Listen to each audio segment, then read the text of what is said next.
Hola a todos, soy Jorge H. y bienvenidos a Pláticas de Cine. El día de hoy voy a continuar con este tema recurrente que nos ha llevado dos sesiones anteriormente, que es el cine de horror y las franquicias que han surgido de él. Entonces, a lo largo de la historia de la cinematografía, ha habido como esta serie de películas y de temáticas recurrentes que, como ya lo hemos tratado, toca como muchos temas de actualidad y ha sido como un producto de su momento, como un reflejo del pensamiento, la cultura, las inquietudes de la juventud, incluso en algunos momentos inquietudes sociales, políticas, religiosas, y que han tenido impacto, curiosamente, en este tipo de cine que asociaríamos con algo más fantástico o con algo más apegado con lo poco real. En esta ocasión nos vamos a transportar a la década de los 90, a finales de los 90, cuando hay una especie como de resurgimiento. Ya habíamos tenido todo este cine ochentero, habíamos pasado de repente por el slasher y luego por todas estas franquicias pues bastante interesantes, pero que muchas también habían caído en la caricatura, habían caído ya como en la autoparodia o en la repetición de elementos medio clichés. Y ya en los 90 pues había como una búsqueda de algo diferente, ¿no? Teníamos por ahí también a todo el rollo de la generación X, todos movimientos musicales bastante interesantes que se habían dado a partir de esto. Estaba el grunge, estaba el alternativo y como toda esta búsqueda, incluso la cultura rave también. Entonces había como unos cambios distintos que demandaban un producto también un poco distinto, ¿no? De hecho, demandaban una audiencia como más juvenil para este tipo de cintas. Y es cuando surge por ahí una película que tal vez sería como la emblemática de finales de los 90 y la que sentó las bases de mucho de esto que le estoy platicando, que fue Scream, que es esta película, la primera es de 1996, por ahí estamos viendo el cartel con los protagonistas. Y es una película que dirige Wes Craven, que pues ya era todo una cara conocida dentro del cine de horror. Él ya desde sus primeras películas se había convertido pues en uno de los artífices más conocidos, más famosos, más populares de este género. Y con Scream regresa con un ánimo como más autoparódico, que es algo como muy interesante. Maneja un humor como muy negro y brinca fácilmente entre los géneros, principalmente entre la comedia, el cine juvenil, como el cine adolescente o juvenil, y el cine de horror ya muy propio de esa década, ¿no? De la búsqueda de esa década. Vamos a encontrar elencos, por ejemplo, en este tipo de películas, son un elenco, un cast de muchos elementos. Entonces, aunque tenemos nuestros personajes principales, pero hay una serie de personajes como secundarios que tienen gran peso. También se caracteriza por muchas caras bonitas, entonces va a ser este cine de caras bonitas, tanto masculinas como femeninas, especialmente femeninas, pero como se ve en el mismo cartel y la forma de venderlo, pues va en torno como esta idea de la belleza, un poquito plástica, como muy noventera, ¿no? Se rescata también el rollo del slasher, pero siempre con un punto de vista como un poco más, pues más como simpaticón, también como muy autorreferencial. Craven toma mucho como estos elementos del slasher clásico, desde el personaje reconocible, ahora tenemos a Ghostface, que es esta máscara que les voy a poner por aquí. Ok, creo que no avanzó la diapositiva, pero bueno, está a ver si ya se deja. Ahí está, perfectísimo. Entonces, Ghostface, que es este personaje, pues esta máscara de plástico, un disfraz como muy reconocible, muy de Halloween, ¿no? Ahora que estamos a punto de llegar a estas fechas. Y bueno, pues un disfraz como muy reconocible y se convertiría en un elemento icónico dentro de este tipo de películas. Entonces, Ghostface, yo creo que ahorita ya es un elemento de mucho arraigo dentro de toda la cultura popular. Es un disfraz obligado ahorita en las épocas de Halloween y regresa como esta idea del slasher tradicional, pero depurándolo un poquito, haciéndolo pues tal vez como más producto, como un producto más vendible, ¿no? Más identificable con la generación noventera que quería un cierto tipo de música, un cierto tipo de personajes y un cierto tipo de historias para contar.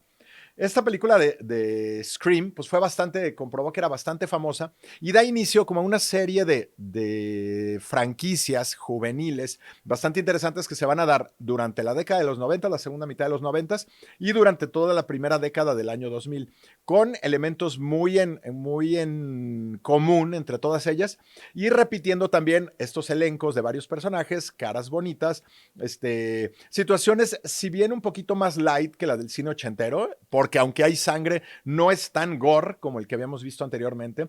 Las situaciones sexosas, por ejemplo, también son como más ligeras y son como más sugeridas, más que explícitas.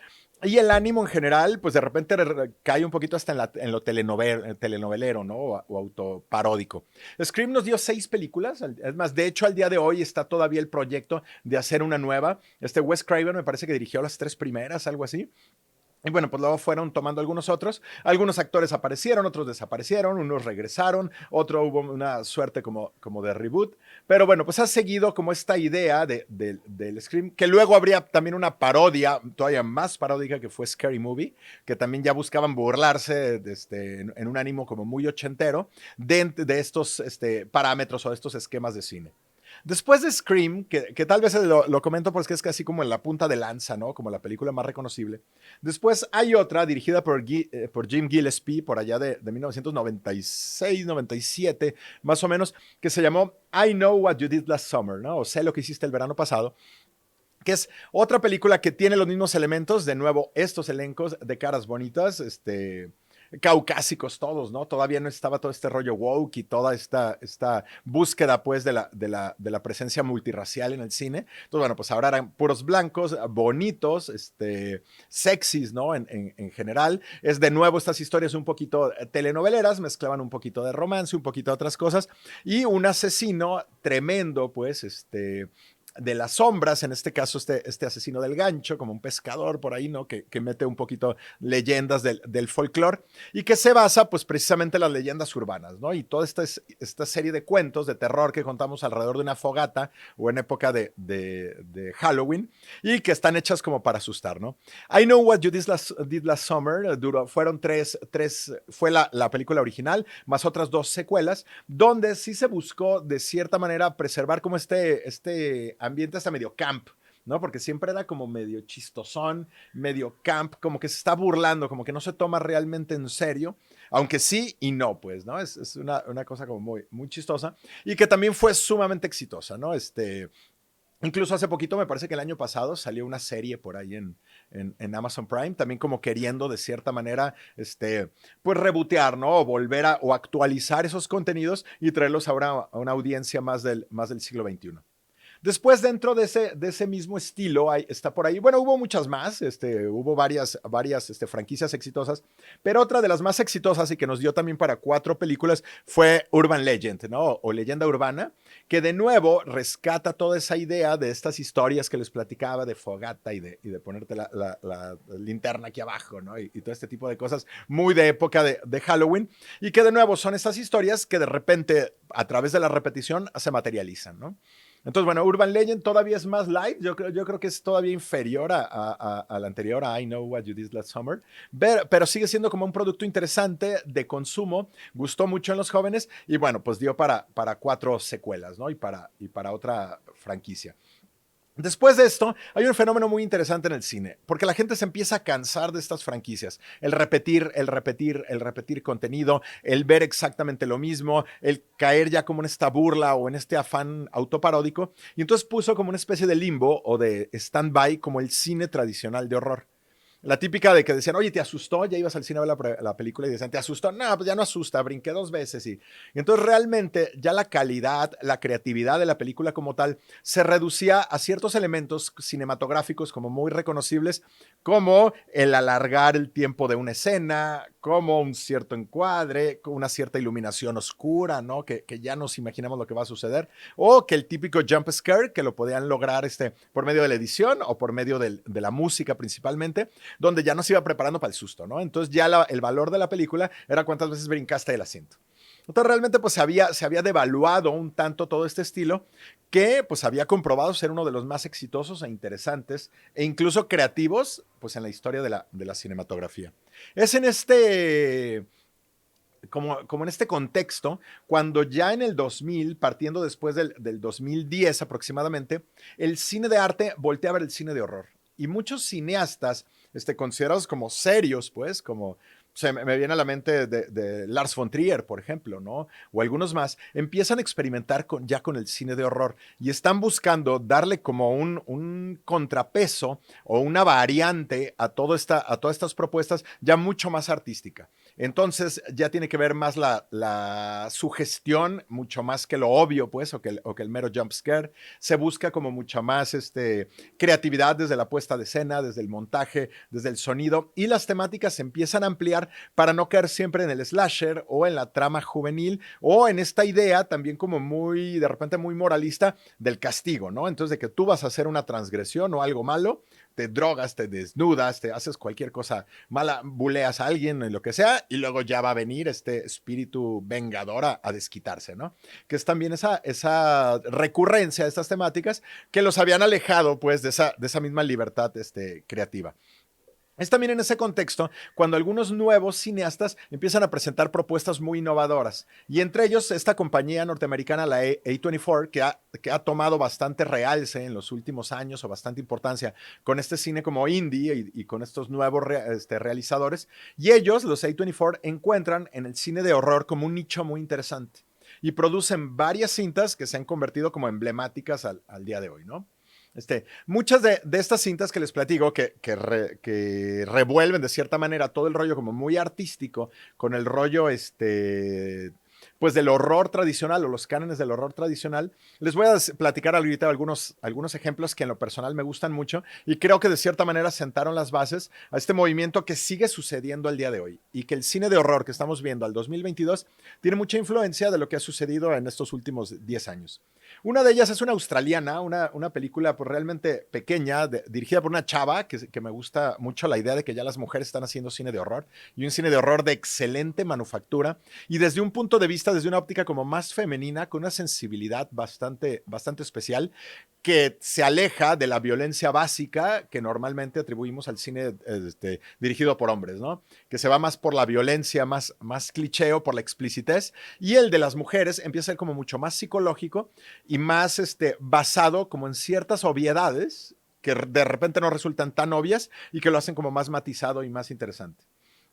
Jennifer Kent, la australiana Jennifer Kent, en 2014, dirigió una película que se llama The Babadook, que es esta cinta, estamos viendo por ahí el fotograma, una madre soltera con su hijo, el hijo empieza a tener unas ciertas alucinaciones, empieza a tener, a sentir como una presencia sobrenatural y que luego descubren que viene de un libro que la mamá le leía al niño, ¿no? Entonces ya estamos hablando de este horror sobrenatural muy propio de la literatura, de los mitos y de todo esto, pero aquí lo interesante y lo que propone Jennifer Kent es que el horror no es la criatura como tal, no es lo sobrenatural como tal, sino el horror es intrínseco. La cosa más horrible es lo que tenemos los seres humanos dentro de nosotros, ¿no? Y en este caso es la proyección del amor materno convertido a algo enfermizo, pues ya una sobreprotección y una codependencia que se convierte en algo demencial, pues en algo terrorífico. Entonces vean qué interesante cómo tomar un elemento que no asustaría para nada, que es el rol materno y el amor de madre, y lo convierte y lo tergiversa, creando una cinta pues de horror puro y duro basada en estos conceptos. Entonces ya el cambiar esta óptica, esta idea del monstruo, que quién sabe dónde salió y quién sabe cuáles son los deseos que tiene, a lo mejor alguna venganza, algún no sé qué, y ya convertirlo en un personaje materno y que está, y que dentro de este núcleo familiar está haciendo esta transgresión sobrenatural, lo convierte como en algo sumamente interesante y propositivo y que luego lo hemos visto constantemente en el cine de horror, ¿no? Y ya voy a hablar ahorita de algunas otras cintas que parten de esta idea muy similar o que comparten muchas cosas con el Babadook. Otra también muy interesante, una cinta norteamericana que también me gusta mucho, de David Robert Mitchell, del 2014, también contemporánea de Babadook, es It Follows.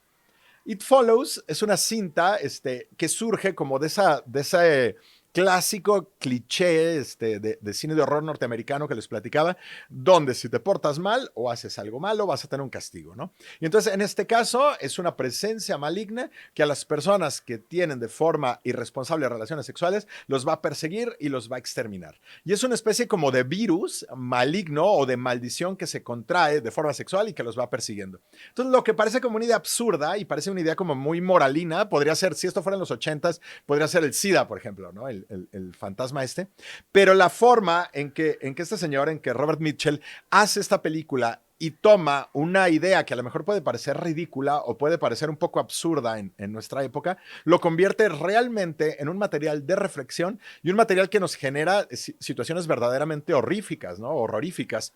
Está, por ejemplo, me llama mucho la atención que de nuevo presenta la idea de la It Girl o de la chava, pues, o de la Final Girl, también le llaman, que es esta chava que todo el tiempo la van persiguiendo y la van persiguiendo y al final es la que se salva, ¿no? Pero el tiempo vaya que sufrió y vaya que corrió. Entonces, bueno, pues surge, o sea, o parte de esta idea y tiene como este cliché de que la presencia maligna la persigue, pero siempre es como muy lento, ¿no? Entonces yo creo que es algo que nos burlábamos, que vemos que en todas estas películas siempre la chava o el que es perseguido corre a toda velocidad y el otro mono va todo lento dando tumbos, pero siempre lo alcanza.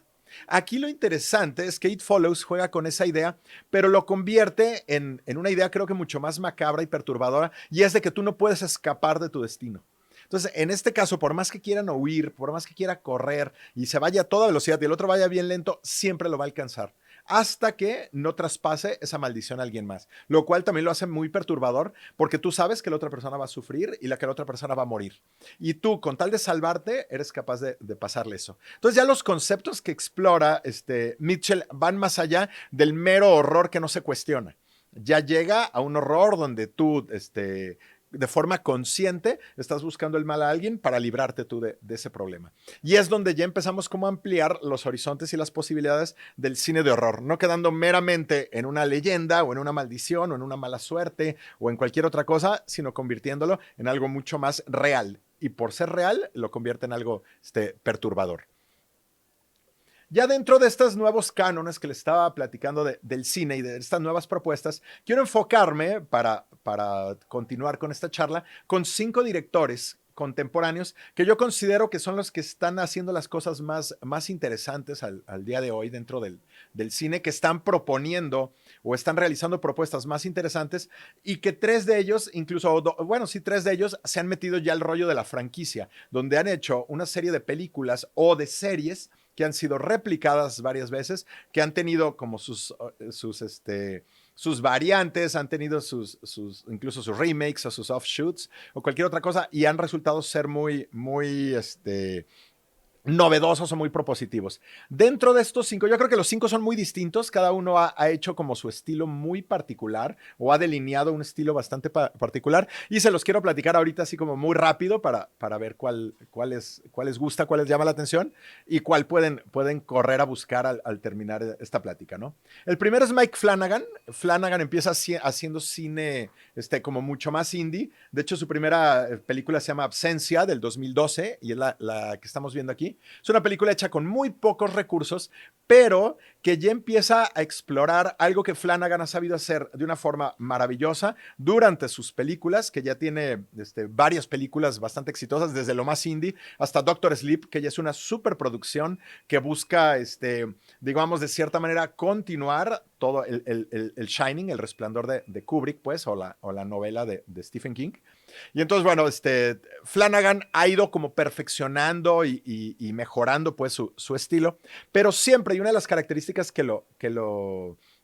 o algunas pues de estas características que vamos a ver en su cine, es la puesta en escena que tiene y la creación de atmósferas, donde no recae en el jump scare tradicional o en el susto barato, sino busca ir fabricando poco a poco una atmósfera donde hay muchos elementos ocultos, lo podemos encontrar ahora mucho más en sus series, por ejemplo, donde casi si le ponemos pausa podemos ver en algún reflejo, en algún umbral de una puerta o en algún elemento fantasmas, rostros distorsionados o elementos, algún talismán o elementos que empiezan a relacionar todas sus narrativas. Entonces, un cine como muy pensado, muy creado en torno al ambiente y aparte con problemáticas reales. La relación entre hermanas en el caso de Absencia o del embarazo de una de ellas, ¿no? El problema o las dinámicas dentro del núcleo familiar, las relaciones afectivas amorosas,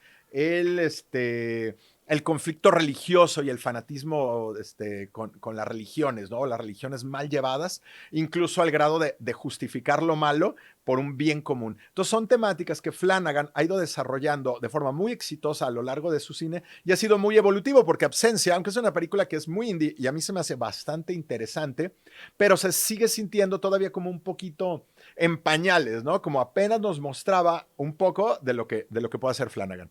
Aquí hay otra, yo creo que la película más, como cinta, creo que la que más me gusta de Flanagan y que creo que mejor refleja pues todo su estilo y su propuesta, y es Oculus. Oculus ya la graba con un poco más de presupuesto para allá del 2013 y establece como esta idea del reflejo, ¿no? Tal cual, Oculus, ojo, ¿no? En latín, y presenta la idea de un espejo así como muy medio, entre barrocón y muy así como muy diseñado, que se ve hasta un poco creepy, pero es un reflejo que guarda unas presencias malignas dentro de su reflejo, ¿no? Y entonces esta especie como de maldición del espejo y que causa por ahí varios crímenes, y una chava que su hermano es culpado de un crimen y ella busca comprobar que el hermano no lo hizo y que el espejo es el que está detrás de toda esta serie de maldades. Y esto la lleva pues a descubrir muchas verdades medio retorcidas y muchos secretos tal vez ocultos dentro del mismo núcleo familiar o del núcleo de una comunidad.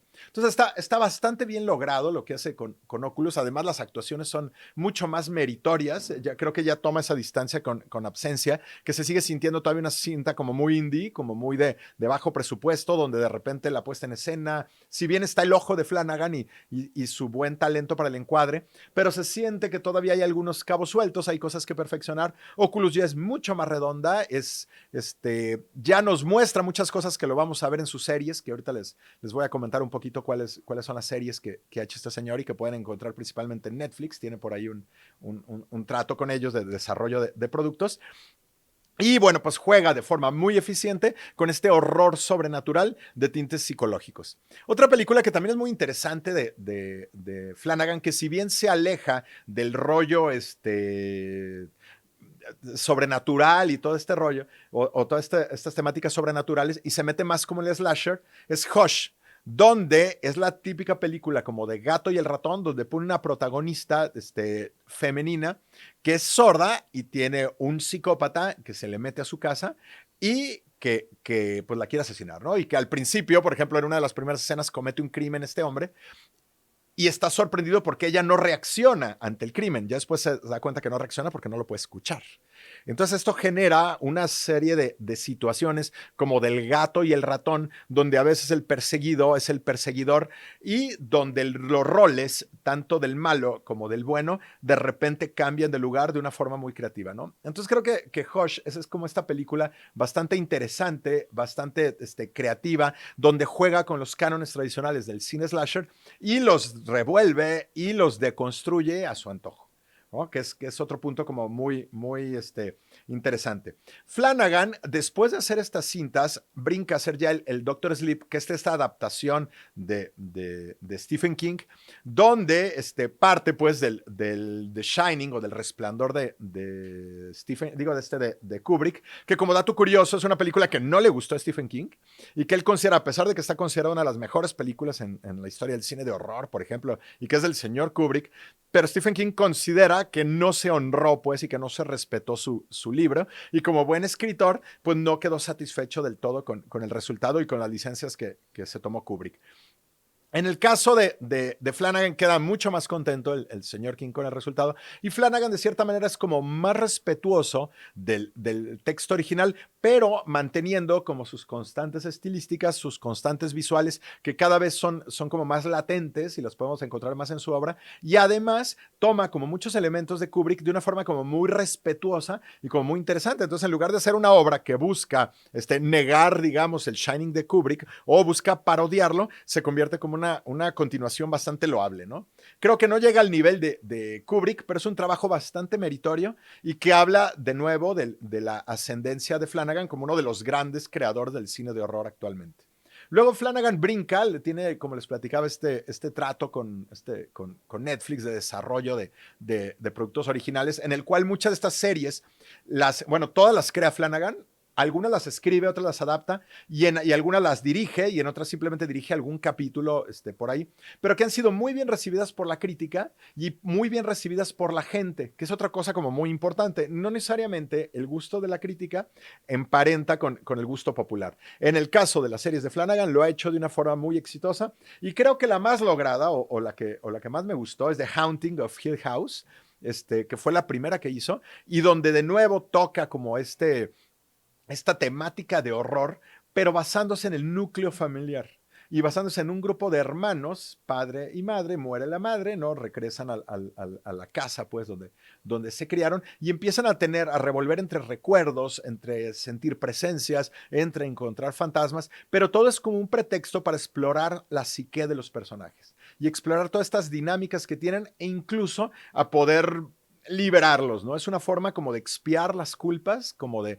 exorcizar las culpas, los dolores, toda esa negrura, toda esa oscuridad que tenemos los seres humanos, y es tratar de liberarla por medio de estos elementos. Entonces, una excelente serie, creo que es muy, muy buena, muy recomendable. Si quieren ver las teleseries de Flanagan, empiecen con The Haunting of Hill House, y luego, un par de años después, hace otro The Haunting, por eso les llaman así como la franquicia de The Haunting, y la que sigue es The Haunting of Bly Manor, donde ahora se traslada a Inglaterra, cambia un poco la narrativa, ya no es un escrito de él, adapta un libro, me parece que es de Henry James, adapta este libro, donde toma de nuevo una historia de fantasmas, pero aquí lo interesante no es tanto la maldición que hay sobre la casa, y es como esta especie de atracción, porque hay una especie como de atracción de gravedad, pues, de gravitacional, dice, de la muerte hacia todas las personas que habitan ahí, ¿no? Entonces, es como si todos los que llegan a esa mansión van a ser jalados por esa muerte y van a quedar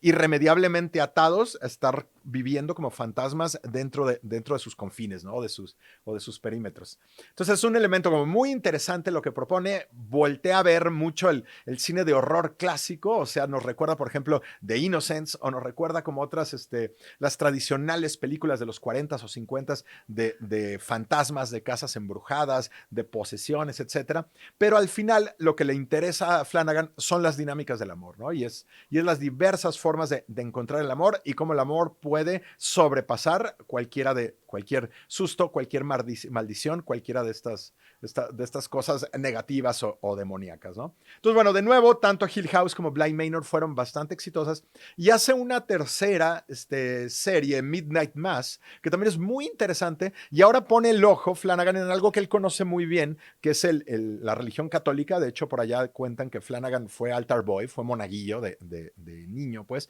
y tuvo esta educación como un tanto restrictiva, pues, o costumbrista.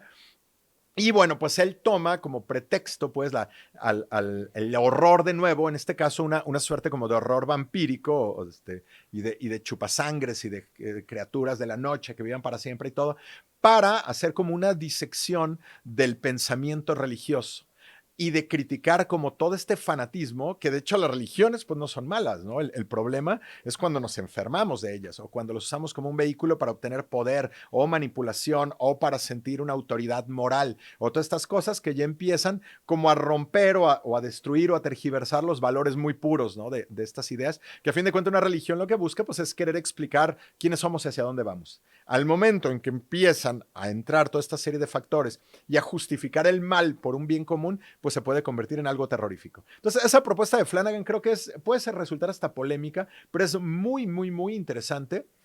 Si bien es una serie que raya un poquito en lo filosófico y en lo hablado, a mí me gustó bastante, y creo que están muy bien pensados y muy bien logrados los diálogos. Hay personas que han dicho que ha caído un poco en lo lento porque querían tal vez puro susto y puro sangre, y de repente que te haga esos cambios de ritmo y de brincar del horror, pues, tradicional, y del horror corporal, y luego de repente brincar a diálogos existencialistas, pues de repente hay personas que no les hace tanto clic, ¿no? Pero yo lo considero que es un producto muy interesante. Y para finalizar con las trilogías de Flanagan, luego hace The Midnight Club, que se estrenó este año, y que ya busca de nuevo tomar todas estas narrativas, pero ahora buscando una audiencia pues un poco más juvenil, ¿no? Y entonces ya cambia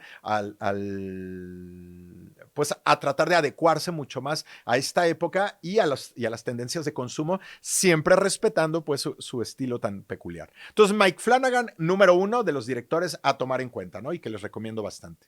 Uno muy distinto a Flanagan en toda la extensión de la palabra es Ari Aster. Ari Aster a mí me gusta muchísimo, se me hace bien interesante lo que ha hecho. Aster tiene tan solo 2 películas, está filmando su tercera actualmente, y realizó por ahí un par de cortometrajes que los pueden encontrar en YouTube, como consejo. Búsquense, tiene uno que se llama The Strange Thing About the Johnsons, o La Cosa Rara sobre los Johnson, que es por allá del 2011, y luego hizo otro que se llama Munchausen del 2013. Búsquenlos, googleenlos, los dos, yo los vi los dos en YouTube, pero les advierto que son sumamente perturbadores, ¿no?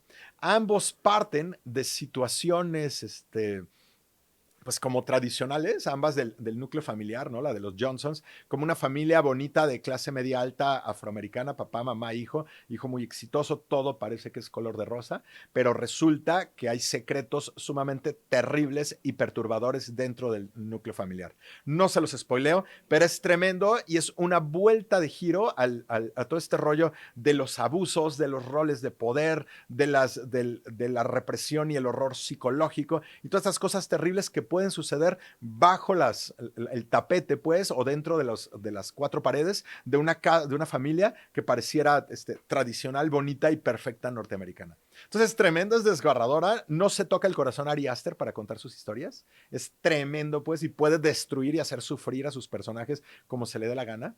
Entonces, creo que ya con esta película de Strange Thing About the Johnsons, empieza a forjar, pues, toda esta serie de historias que luego, con su siguiente corto, con Munchausen, donde ya es una mamá que nada más vive con su hijo, una madre soltera con su hijo, y que el hijo llega a la edad de ir a la universidad, y la mamá empieza a tener un miedo patológico por el abandono y por cortar ese cordón umbilical con su hijo, y pues llega a extremos tremendos, ¿no? Para mantener pues ese vínculo de forma sumamente enfermiza. Entonces son cortometrajes, ambos son bastante breves pues, pero ya no están hablando tanto de una propuesta visual muy interesante de Aster como de un tipo de temáticas que no son para todo mundo y que son muy perturbadoras, muy complejas, pero que parten del amor familiar, porque ni siquiera parten del odio. En ninguna de las películas estamos hablando que es del odio de hermanos o el odio, el resentimiento hacia los padres. Sale del amor del centro de la familia, pero totalmente mal visto, mal utilizado y pervertido completamente, ¿no?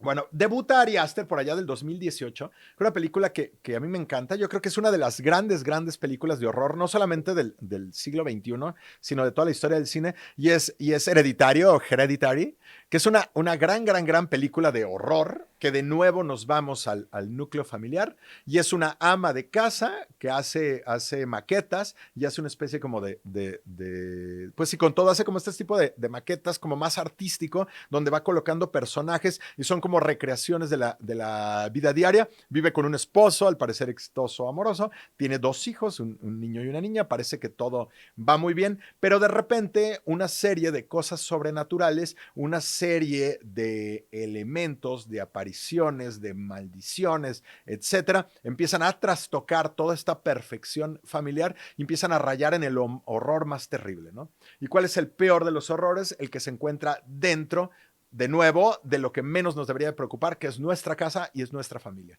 Entonces la película es tremenda, tiene unas secuencias que les van a dar pesadillas, pues. Y la creación de Aster también, de nuevo, que ahí lo puedo comparar un poquito con Flanagan, también no se basa en el susto fácil, no es el jump scare, no es el empiezo a mover la cámara de poco a poquito, ¿no? Empiezo a hacer un zoom in así como muy lento hacia el personaje, ¿no? Y empiezo a poner una cierta música ascendente. Y entonces, bueno, pues toda esta serie de clichés que ya nos van llevando de la manita a donde vamos. Aquí con Aster no sabes lo que va a pasar, ¿no? Y de repente ese no saberlo y ese toparte de repente con estas situaciones tan perturbadoras y de golpe es mucho más tremendo, pues, que el mero brincar por un efecto de sonido.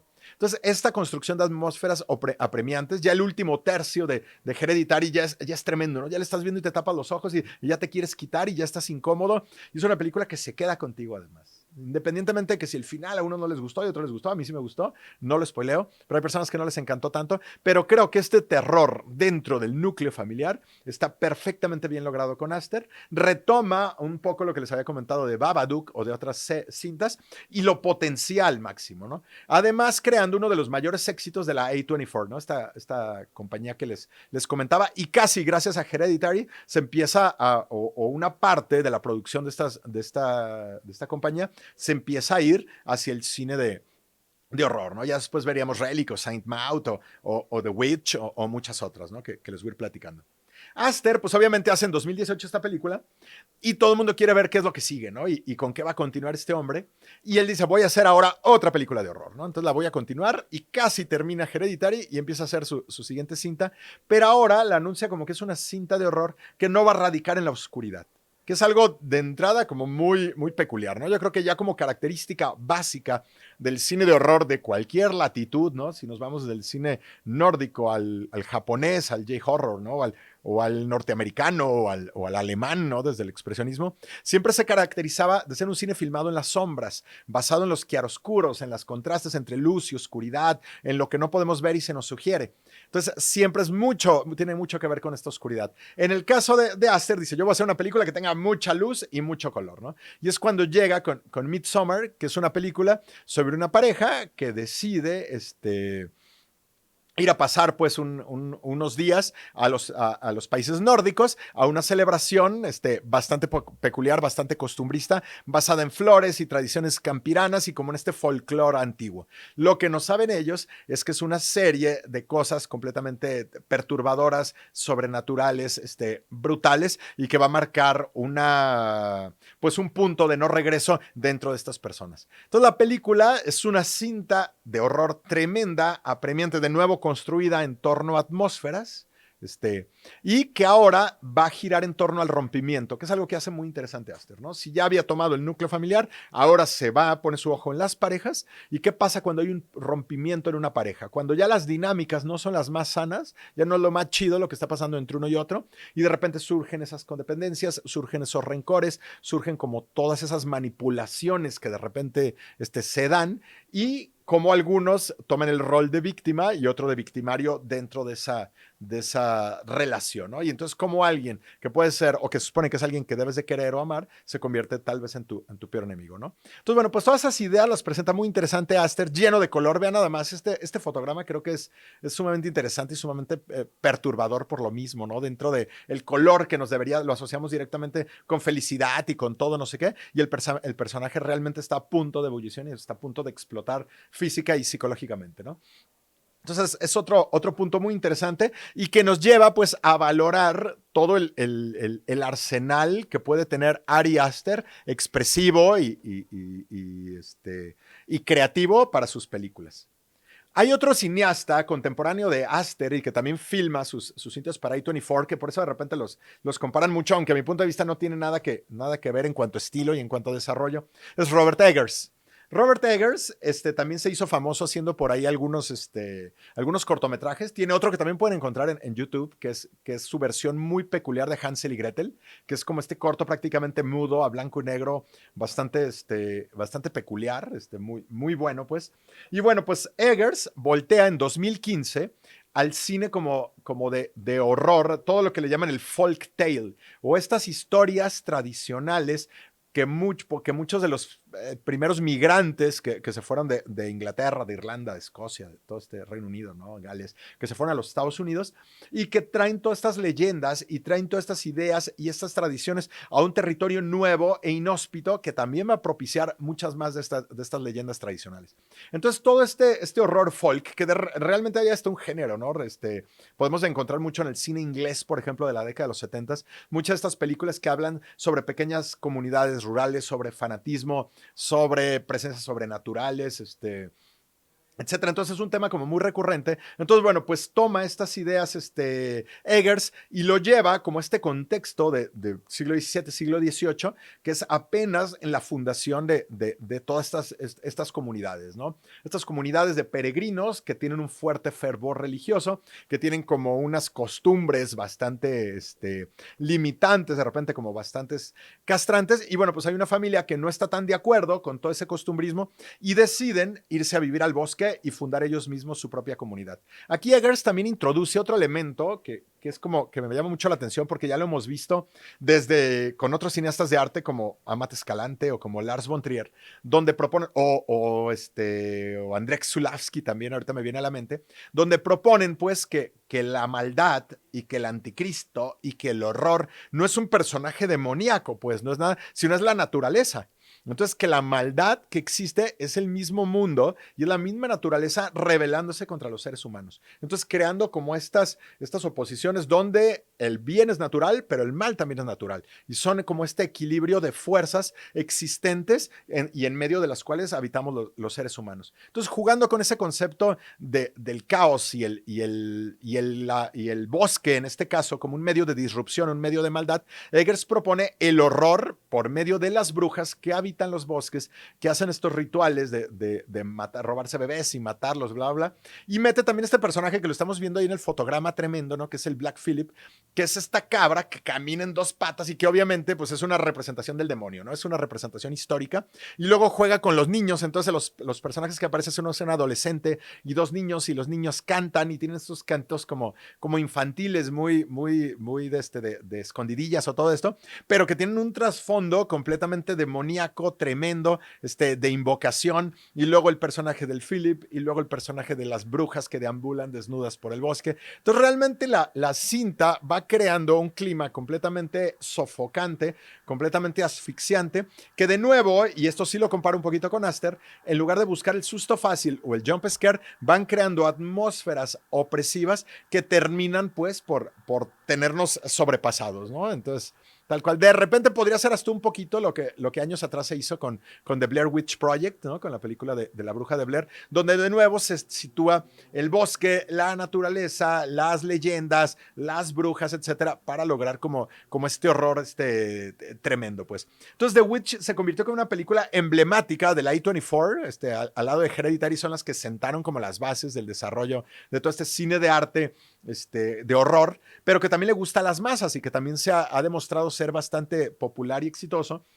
Y después Eggers, que es un tipo muy peculiar, brinca, él siempre como que le ha gustado mucho el horror clásico. De hecho, ahorita está haciendo un remake del Nosferatu de Murnau, entonces ya está volteando Eggers al expresionismo alemán. Entonces siempre le ha gustado como mucho ese tipo de cine clásico, pero pasado por el filtro del folclore, de los cuentos de horror, de todas estas tradiciones. Y hace su siguiente película, que para muchos no es más surrealista que de horror. A mi punto de vista es una película completamente de horror, que es The Lighthouse, ¿no? En la cual realmente solo tenemos dos actores, William Dafoe y Robert Pattinson, y son dos personajes combinados a un faro en una pequeña isla, y su chamba es para que funcione el faro, ¿no?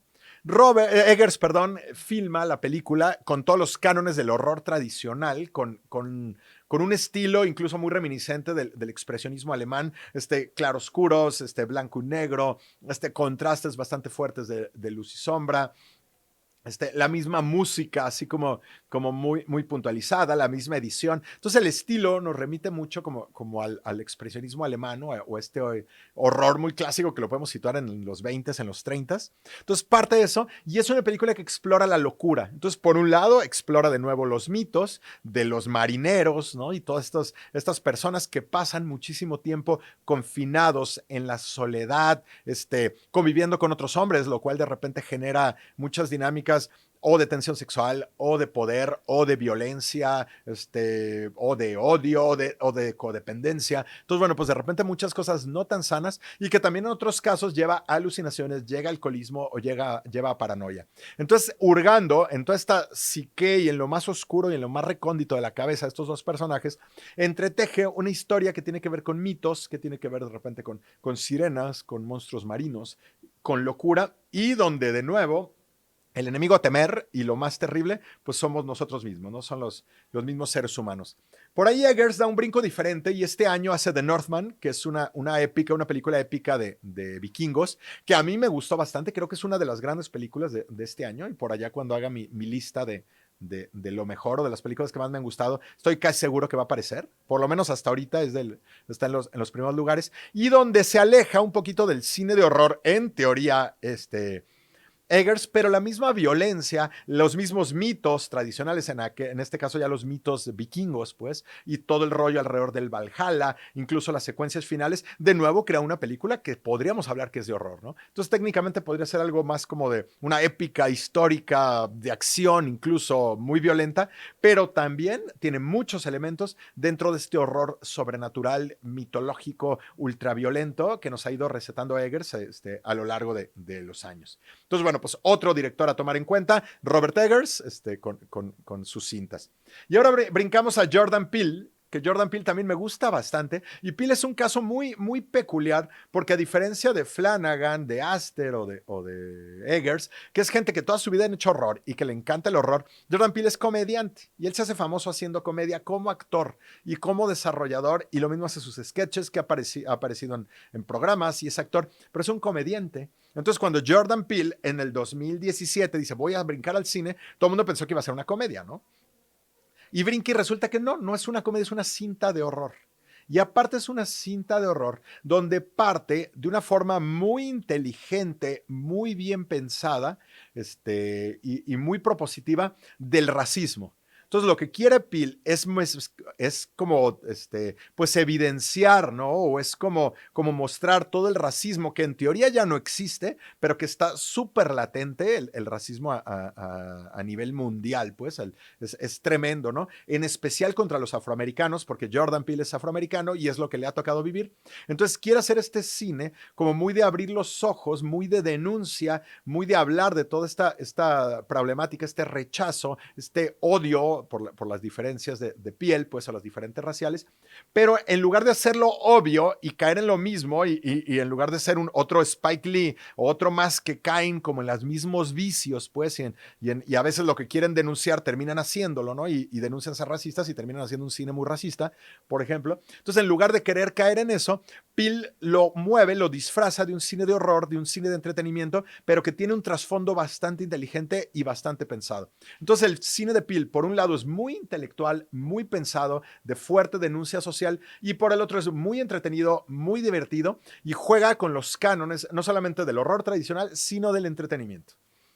Esta película, que estrena en el 2017, se llama Get Out, y bueno, pues cuenta la historia de este personaje que estamos viendo, que es un chavo que es medianamente exitoso, está enamorado de una chava muy bonita, caucásica, ¿no? Ella es blanca, pero se llevan perfectamente, no hay nada de racismo, todo parece que marcha muy bien. Ella lo invita un fin de semana con sus papás, y llega este cuate, y en lugar de sentir el rechazo, porque pues son ricos y blancos y todo, y él tenía como cierta como entre miedo, prudencia, de recelo, ¿no? Para llegar, y sentía que lo iban a tratar mal. Y resulta que lo tratan demasiado bien, exageradamente bien, rayando en que algo andar mal, ¿no? O sea, en lo condescendiente, en lo exagerado.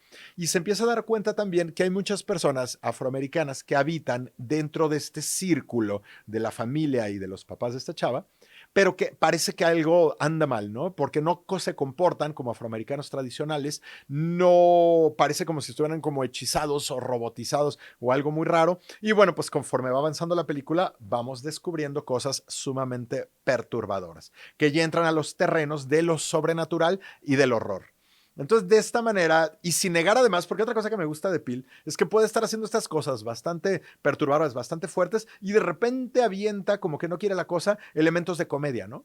Entonces, de una forma muy sutil, no es como la comedia que él realiza normalmente, pero como de forma muy sutil y todo, juega de repente con este humor negro, con estos comentarios. Entonces, su cine se siente ligero sin necesidad de ser obvio, pues, o de ser sobreexpositivo, o caer en el chiste fácil, lo cual también lo hace como más digerible y que el mensaje se comunique de mejor manera, ¿no? Entonces, Get Out a mí es mi favorita, creo que es lo mejor que ha hecho Peele, aunque las demás, sus otras dos cintas, me gustaron bastante. Y de ahí brinca en el 2019 a la película de Us, ¿no? O Nosotros, donde ya juega de nuevo, sigue con esto, la familia nuclear afroamericana en Estados Unidos, bla, bla, pero ahora entra a jugar con estos mitos de los doppelganger y del doble opuesto malvado, y lo que sucede arriba de la superficie y abajo de la superficie, y de cierta manera, los speculus y todo este tipo de cosas.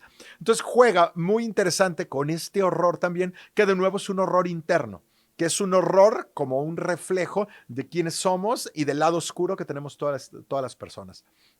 Maneja también, tal vez con un poco menos un poco más obvio, es un poco más obvio, menos sutileza que Get Out, algunos de estos conceptos que tiene sobre lo afroamericano, pues, sobre el rollo racial y todo, pero lo hace bastante bien y las actuaciones creo que son muy buenas, ¿no? Es una película que aunque tiene más cabos sueltos y es menos redonda que Get Out, creo que el peso de las actuaciones y muchas de las dinámicas y cosas que propone Jordan Peele la pone arriba del grueso del cine de horror y la convierte en otra cinta muy recomendable, ¿no? Y lo último que no la voy a tocar el día de hoy porque luego quiero hablar más adelante, es otra película que a mí me ha gustado mucho, de las películas también que me han gustado este año, que es Nope, que es el cine, que es otra propuesta de horror sobrenatural. Ahora se va al sci-fi, ahora se va al cine de extraterrestres y al cine de ciencia ficción y lo mezcla con una suerte de western, ¿no? Entonces es otra propuesta muy innovadora, muy peculiar que hace Jordan Peele, deconstruyendo de nuevo las raíces tradicionales del cine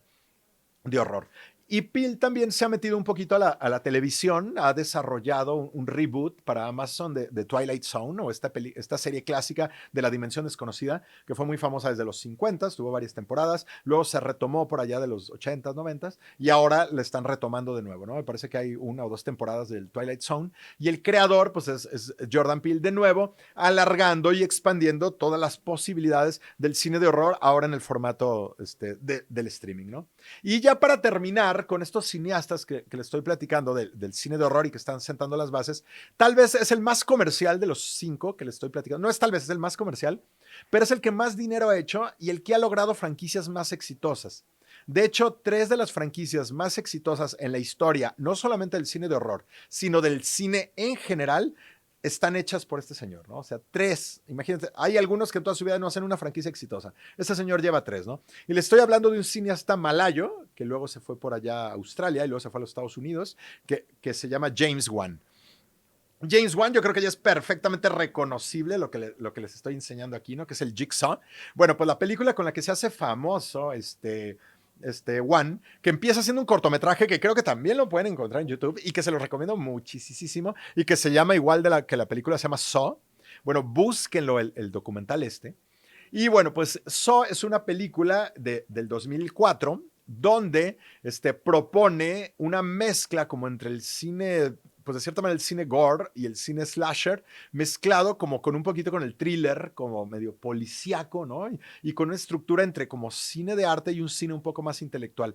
Es muy interesante lo que hace Wan, tiene un poquito de una estética todavía medio indie, también muy del cine que se hacía en el 2004, y pues narra esta idea de un personaje que es el Jigsaw, que es el que estamos viendo aquí, que obviamente hay alguien detrás de esto, ¿no? Esto simplemente es el muñeco que lo simboliza, y este personaje apresa personas, de repente los apresa, los confina a algún lugar y los pone a hacer pruebas monstruosas que normalmente tienen que ver con la mutilación y el asesinato, como una manera de que estas personas que fueron apresadas purguen sus pecados. Entonces las personas, no hay ninguno, en teoría ninguno es inocente de los que fueron apresados, todos tienen cola que les pisen y tienen que purgar y ser castigados por sus obras a través del dolor corporal y físico. Entonces, por ahí surge la idea. Son muy visuales, son películas muy explícitas, muy violentas. Yo creo que en algunos casos llegan a lo que le llaman el horror porn, ¿no? O esta ya como pornografía del horror, donde es demasiado explícito, demasiado gráfico, donde se regodean en la sangre, en la tripa, en el gore. Pero también se han caracterizado por ser películas muy creativas, donde tanto las torturas como las situaciones a las cuales somete el Jigsaw o algunos copycats en las películas siguientes y las formas de escaparse de ellas son muy creativas. Entonces esto también hace películas donde meten esta contraparte como muy de thriller policíaco, ¿no? O de thriller psicológico, donde usas la creatividad para poderte librar de esa cosa terrible. Saw ha sido sumamente exitosa, van 9 películas, 9 dentro de por lo menos 9 oficiales, en las cuales pues ya ni siquiera salen los mismos personajes, ya ha habido muchas variantes, ha habido, creo que la última ya la produjo y actúa Chris Rock. Entonces, bueno, pues ya han tenido como muchas diferencias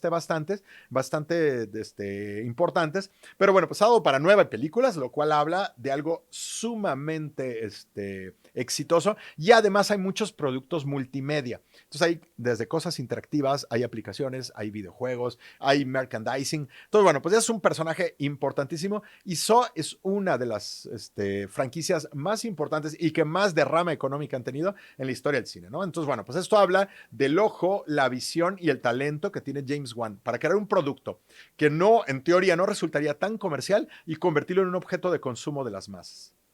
Después, para el 2010, unos años después de todo esto de Saw, unos 6 años después de que hiciera la primera, decide hacer otra película, One, ahora yéndose como al horror sobrenatural, al horror o la idea de que existen portales en nuestra existencia que nos pueden llevar a mundos paralelos donde existen demonios o presencias sobrenaturales. Y esta película es Insidious, ¿no? Entonces, Insidious es una película del 2010 que dio luego para 4 secuelas también bastante interesantes y que de nuevo fue sumamente exitosa y que toma esta idea de las posesiones diabólicas que las hemos visto desde Poltergeist o desde muchísimo cine tradicional, sobre todo de los 80s. Entonces, donde el personaje del niño es poseído, bueno, desde antes, ¿no? De Omen, por ejemplo, en los 70s, y donde un niño que es el que engloba, digamos, como toda la bondad y las cosas positivas y todo, es poseído por presencias negativas. Y en el caso de Insidious, se convierte como en un portal para que demonios puedan llegar, como lo estamos viendo en esta imagen, puedan llegar al mundo normal, ¿no? Y entonces aquí también Juan ya mete un poquito pues de burla, ¿no? De como estas cintas que se estaban poniendo de moda como actividad paranormal y todo esto. Entonces de repente hasta se burla un poquito de eso, se burla con muchos programas de cacería de fantasmas y reality shows que estaban de moda como en varias partes del mundo. Entonces de repente mezcla un poquito como ese humor muy peculiar y esos personajes medio caricaturizados de cazafantasmas con secuencias verdaderamente perturbadoras de horror y de nuevo tomando como centro la familia, papá, mamá, hijo, donde el hijo pues se convierte como en ese elemento disruptor del orden, ya no solamente de la familia, sino del orden mundial, porque puede el mundo perecer bajo el poder de estas presencias demoníacas sobrenaturales. Entonces, bueno, como les decía, Insidious fue famosísimo, son 4 películas y aparte inaugura de nuevo esta moda de las posesiones, los demonios y todo este tipo de cosas sobrenaturales que ahora los vemos replicados en N películas y N series al día de hoy, ¿no?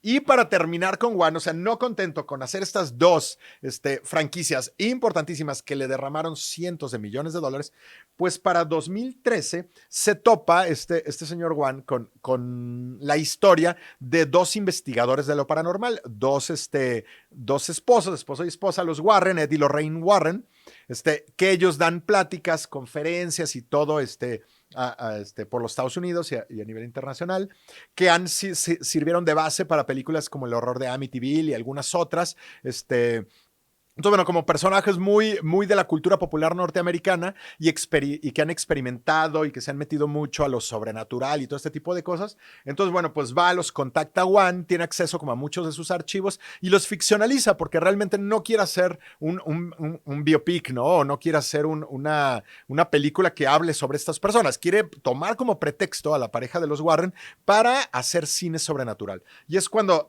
hace esta cinta en 2013 de The Conjuring, ¿no? O el Conjuro, que es una película bastante exitosa que presenta de nuevo estos rollos demoníacos, fantasmales y que además centrándose en el personaje pues de los Warren, en la idea pues de la relación con las religiones, con los exorcismos y todo, presenta ciertos objetos o la idea pues de que hay objetos que están poseídos y que hay objetos que pueden ser como contenedores o bases del mal. Y dentro de esos objetos está la muñeca Annabelle, ¿no? Que estamos viendo por ahí y que aparece por ahí en estas películas. Entonces, pues resulta que The Conjuring se convierte en una película exitosísima y de ahí se agarra este compa para empezar a hacer películas. Ha hecho 3 de The Conjuring, luego ha hecho 3 de Annabelle, y luego hizo The Nun, la monja, que ahorita ya está haciendo la segunda, que se estrena este año o a principios del próximo año.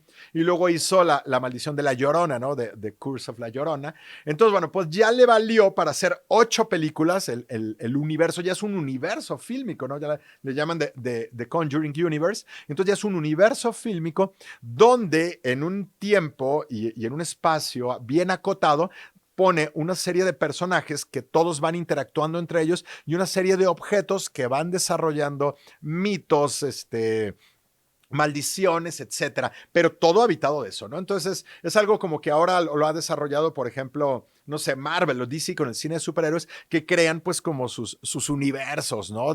Donde todo sucede dentro de esos confines. Bueno, pues aquí es similar, pero dentro de los límites y del margen del horror.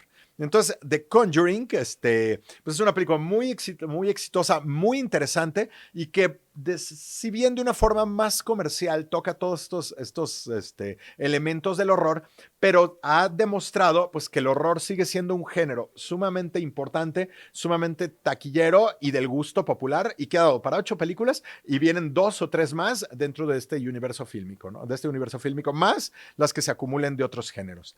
Y bueno, pues con esto termino con mi charla del día de hoy, recomendándoles a estos 5, se los repaso por ahí, a Mike Flanagan, a Ari Aster, a Robert Eggers, a Jordan Peele y a James Wan. Búsquenlos, hay muchos más, pero tal vez centrándonos en estos, pueden darse una muy buena idea de la salud y de las posibilidades del cine de horror en el 2022. Pues les agradezco mucho por haberme acompañado el día de hoy y que tengan un excelente Halloween. Hasta luego.